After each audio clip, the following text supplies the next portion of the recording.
আপনাকে আমাদের অনুষ্ঠানে স্বাগত জানাই। বাংলাদেশের রাজনীতিতে শেখ হাসিনা গত 15 বছর যে দুঃশাসন যে অপকর্ম চালিয়েছেন তাকে শক্তিশালী করতে তার পাশে থাকতে আপনার একটা সক্রিয় অবস্থান ছিল, আপনার কাছ থেকে একটু আমরা এটা শুনতে চাই। ভারতে পলাতক আছেন মাননীয় প্রধানমন্ত্রী শেখ হাসিনা, এবং আমি বিষয়টাকে আগের থেকে আজ করছিলাম যে এরকম কিছু একটা ঘটনা ঘটতে পারে। আমি এই কথা দিয়ে এটা প্রমাণ করতে চাই না যে ওনারা করেছেন দেখে আমাকে করতে হবে, এটা আমি বলতে চাই না। আমাকে দলের থেকে জানানো হয়, সরকার প্রধান থেকে প্রধানমন্ত্রী জানান যে আমার উপরে হামলা হবে। ইট ইজ ট্রু যে আমাকে দেশ ছেড়ে যেতে হয়েছে, এবং আমি যে দেশ ছেড়ে গেছি সেটা জাতির পিতার কন্যা মাননীয় প্রধানমন্ত্রীর একবার না কয়েকবারের নির্দেশের পরিপ্রেক্ষিতে। আমি আমাদের সজীবদের জয় একটা ফেসবুকে এই যে আমেরিকা গত 2 দিন আগে একটা স্ট্যাটাস দিয়েছেন, 3-4 দিন আগে, অধ্যাপক ইউনূস শান্তির জন্য নোবেল পুরস্কার দেওয়া হয়, যাদেরকে আমরা শ্রদ্ধা করি এবং সারা জীবন করবো। ট্রু যে এই এরা অনেক ভালো কাজ করেছে, এবং আমি নিজেও চাই যে ভোটের অধিকার হোক। আমি কোনো ধরনের হত্যাকাণ্ডকে আমি সমর্থন করি না এবং করা উচিত না, তাহলে আমি মানুষ হিসেবেই গণ্য হব না। আমরা কি শুধু নেগেটিভ কথা বলবো, পজিটিভ কথা বলবো না? 800 কোটি মানুষও যদি চায় একজন মৃত মানুষকে জাগিয়ে তুলবে, তা তো জাগিয়ে তুলতে পারবে না, তাই না? তো একজন মানুষকে আমি গুম করে দিব, খুন করে দিব, এই বিষয়টাকে আমি একজন মানুষ হিসাবে আমি যদি মৃত্যু হয়ে যায় আমার, আমি কোনোদিন এটাকে সাপোর্ট করব না। এবং অতীতে কে কি করেছে সেই জন্য আমাকে একই পথে চলতে হবে, আমি সেটাকেও মনে করি না। এদের দ্বারা অনেক সব শ্রেণী পেশার মানুষের মধ্যে ভালো খারাপ আছে, আমরা কি এই কথা বলতে পারি না? ইয়েস, আমি বলছি না যে Awami League is a only perfect party in the whole world কিংবা ইন বাংলাদেশ। আপনি আমার মনের কষ্ট বুঝবেন। আমার 20 জন লোক মারা গেছে, আমার এই পা পঙ্গু হয়ে গেছে, আমি চেয়ারে বসে নামাজ পড়তে হয়, আমার বাঁ পাটা উড়ে গেছিল, ঠিক আছে? সেইখানে আমার সরকারের ক্ষমতার সময় না যে চার্জশিট দেওয়া হয়েছে, সেই চার্জশিটে আমি যে সাক্ষ্য দিয়েছি, সিআইডির যে অ্যাডিশনাল এসপি সে আমার সাক্ষী বদলি দিয়েছে। আপনি নিজেও লয়ার ছাত্র, আমিও লয়ার ছাত্র, আমি বলেছি this is not my witness. আমি চাই না যে একটা ছাত্র সারা বছর লেখাপড়া করলো, সেও পরীক্ষায় পাশ করলো, আরেকজন পড়ালেখা করলো না, সেও পাশ করলো, এটা আমি চাই না। দেখেন, আমি মার্কিন যুক্তরাষ্ট্রের মতো একটা রাষ্ট্রকে আন্ডারমাইন করার কোনো কারণ থাকতে পারে না, কারণ পৃথিবীর মধ্যে এটা অবভিয়াসলি একটা শক্তিধর দেশ না, একটা গণতান্ত্রিক রাষ্ট্র বলা যায়। যে আমার কাছে না কিছু মাঝে মাঝে অবাক লাগে যে মানুষের চরিত্রটা দেখতে, পৃথিবীর সব দেশের চরিত্র দেখতে ভালো লাগে। আমার কাছে মাঝে মাঝে আশ্চর্য হই যে আমরা কত রঙের মানুষ, যে আমরা আর কত নেগেটিভ কথা বলবো। আমরা পরে যখন আবার আপনার কাছে আসবো, বিএনপির সাথে বর্তমান আপনার সম্পর্ক এবং সেইটা নিয়ে আমরা কথা বলবো, তার আগে আমরা একটু জনাব আন্দালিব রহমান পার্থের সাথে আমরা একটু কথা বলতে চাই। জনাব আন্দালিব রহমান পার্থ, আপনি একজন রাজনীতিবিদ হলো আমি আপনাকে খুব রেট করি একজন রাজনৈতিক বিশ্লেষক হিসেবে, যে মানে যেহেতু আপনি টক শোতে প্রচুর আপনাকে কথা বলতে হয়, অনেক প্রশ্নের জবাব দিতে হয় এবং অনেক ক্ষেত্রে আপনাকে বিভিন্ন ভবিষ্যতে কথা বলতে হয়, এবং এর অনেকগুলি আমার স্বীকার করতে দ্বিধা নেই, অনেকগুলি মিলেও যায়। আমি এই জন্য আপনাকে একটু ফরওয়ার্ড লুকিং প্রশ্ন করতে চাই যে গত কয়েক বছর ধরে জনাব তারেক রহমানই আসলে বিএনপির হাল ধরে আছেন। বেগম খালেদা জিয়া চিকিৎসার জন্য লন্ডন গেলেন, শেখ হাসিনা জনরোষে বাংলাদেশ থেকে বিতাড়িত। রাজনীতির এই পরিবর্তনটা আপনি আসলে কিভাবে দেখছেন? নতুন নেতৃত্বে নতুন রাজনীতির সূচনা কি হতে চলেছে? বিশেষ করে 90-এর পর যদি আমরা আওয়ামী লীগ ও বিএনপির শাসনকাল যদি বিশ্লেষণ করি,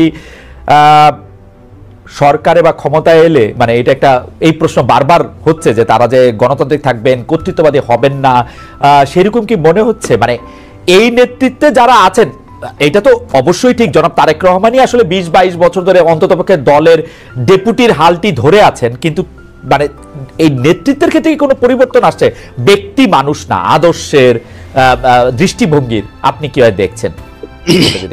আপনাকে ধন্যবাদ খালেদ, আপনি তো অনেক ওয়াইড একটা প্রশ্ন করেছেন আমাকে। আমি একটু ব্যাকগ্রাউন্ডে যাব। দেখুন, আপনি সমষ্টিগতভাবে যদি বাংলাদেশের রাজনীতির অবস্থা দেখেন, গত 17 বছরে যে একটা ভীতির একটা সংস্কৃতি আমাদের রাজনীতিতে ছিল, যার কারণে 17 বছর কিংবা 20 বছরে ভালো মানুষগুলি রাজনীতি থেকে দূরে সরে যায়। এই কারণে অফকোর্স একটা ভ্যাকুয়াম সৃষ্টি হয় রাজনীতিতে, কারণ 17 বছর আপনি জানেন যে কোনো রাজনীতি করতে গেলেই একটা গুম খুনের একটা ধারণা ছিল, বা মানুষ রাজনীতিবিদদের উপরে কেন জানি বলবো না, মানুষের যথেষ্ট রিজন ছিল রাজনীতিবিদদের থেকে দূরে সরে যাওয়া। এবং বলে না যে জোকাররা যখন পার্লামেন্টে যায় তখন জোকাররা মেম্বার অফ পার্লামেন্ট হয় না, পার্লামেন্টটা সার্কাস হয়ে যায়। তো গত 3টা বছর তিনটা টার্ম অনেকটা এরকমই একটা অবস্থান ছিল। তো এই কারণে আর তারেক রহমান সাহেবকে নিয়ে আপনি যে কথাটা বললেন, উনি গত 10, 12, 15 বছরে যেভাবে বিএনপিকে বিদেশে বসে যেভাবে নেতৃত্ব দিয়েছেন এবং নিচ থেকে ওপর পর্যন্ত, সত্যি কথা বলতে উনি আওয়ামী লীগের মাথা খারাপ করে দিয়েছেন। যে বাইরে থেকে সাংগঠনিকভাবে উনার যে নেতৃত্ব ছিল, ন্যাচুরালি বিএনপি ভাঙতে পারেনি, বিএনপি পথচ্যুত হয়নি বা অন্যদিকে যায়নি।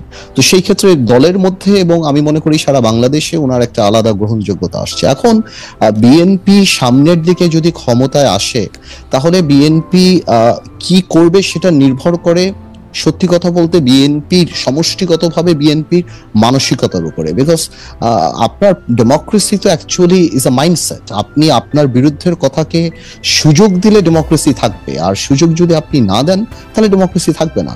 তো এটা সম্পূর্ণরূপে একটা মাইন্ডসেটের ব্যাপার। এখন বিএনপি যদি ওনার কর্মকাণ্ডে বা বিএনপির কর্মকাণ্ডে যদি সেই রিসিপিয়েন্ট বা ওই রিসিভিং এন্ডে থাকতে পারে বা ওই মানসিকতা থাকতে পারে, এবং এই 17 বছর এত কিছু দেখার পরে যে আপনার রাষ্ট্র পরিচালনায় ব্যর্থতা বা পতন, বা যেটা পতন বলবো না, আওয়ামী লীগের তো, যেটা আমি আপনাকে আনঅফিসিয়ালিও বলেছি যে আওয়ামী লীগ এমন একটা রাজনৈতিক দল যার বাংলাদেশে শুধু রাজনৈতিক পতন হয় না, এই সামাজিক পতনও হয়েছে। যে এই ধরনের সামাজিক পতন আগে হয়নি, বিকজ আওয়ামী লীগের অবস্থানটা, আওয়ামী লীগের অ্যাট্রসিটিটা, আওয়ামী লীগের দুর্নীতি বা সবকিছু একটা হাউস ওয়াইফের কাছে, একটা সাধারণ শিশুর কাছেও চলে গিয়েছিল, এবং এই লাস্টে যে এই গণহত্যাগুলি। তো আমি সেটাই বলবো যে এখন তো আর নির্দিষ্ট শত্রু লাগবে না আমাদের পতনের জন্য। আমরা যদি আওয়ামী লীগ থেকে শিক্ষা না নেই, আমরা যদি ডেমোক্রেসি প্র্যাকটিস না করি, তাহলে অদৃশ্য শত্রু আমাদেরকে সেটা করে দিতে পারে। তো আমার মনে হয় ভবিষ্যৎ আমি বলতে পারবো না, এটা ইস্যুর উপর নির্ভর করে। আজকে পর্যন্ত আমি আমার জায়গা থেকে বিএনপির সাথে যতখানি কথা বলেছি, যতখানি রাজনীতি করছি, আমি যথেষ্ট অ্যাকোমোডেটিভ। এবং আপনি যদি ইদানিংও দেখেন বিএনপির 31 দফা থেকে আরম্ভ করে অন্য সবকিছু, বিএনপি আমাদের সবার সাথেই কথা বলছে, সবার কাছ থেকে ড্রাফট নিচ্ছে, সবার কাছ থেকে উপদেশ নিচ্ছে, তারপর ওনারা এটা বাস্তবে আসছে। তো আমি যথেষ্ট অ্যাকোমোডেটিভ নেচার বিএনপির দেখতে পাচ্ছি। সো ইনশাল্লাহ আমি প্রোগ্রেসিভ থিঙ্কিং, আমি মনে করি আর খারাপ কি হবে, ইনশাল্লাহ ভালোই হবে। এখনকার গুম খুন নিয়ে আপনি আসলে কি বলবেন?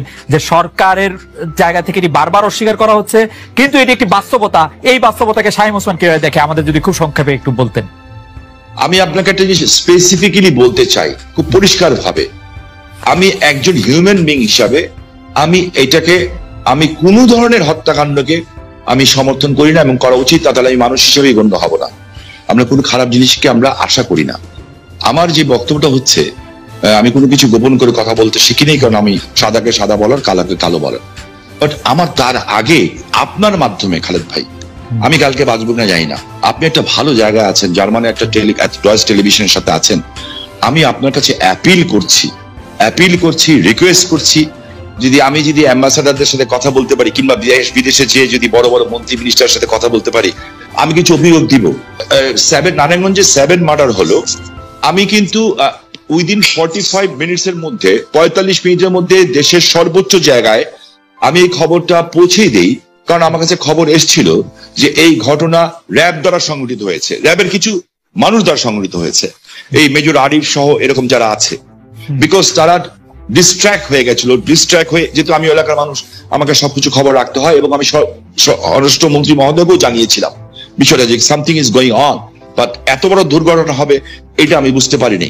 কিন্তু দেখেন, যখন এই ঘটনা ঘটলো, আমি কিন্তু আমার ভয়েস রেজ করেছি, এবং এই জন্য আমার জীবনের শঙ্কা ছিল। জনাব শামীম ওসমান, আপনার নিশ্চয়ই মনে আছে একরামুল বলে চট্টগ্রামের একজন কাউন্সিলর, তার মেয়ে যখন বলছিল বাবা তুমি কান্না করছো যে, এবং তারপরে যখন তাকে গুলি করে হত্যা শব্দ আমরা শুনলাম, সেই সময়ের মধ্যে কিন্তু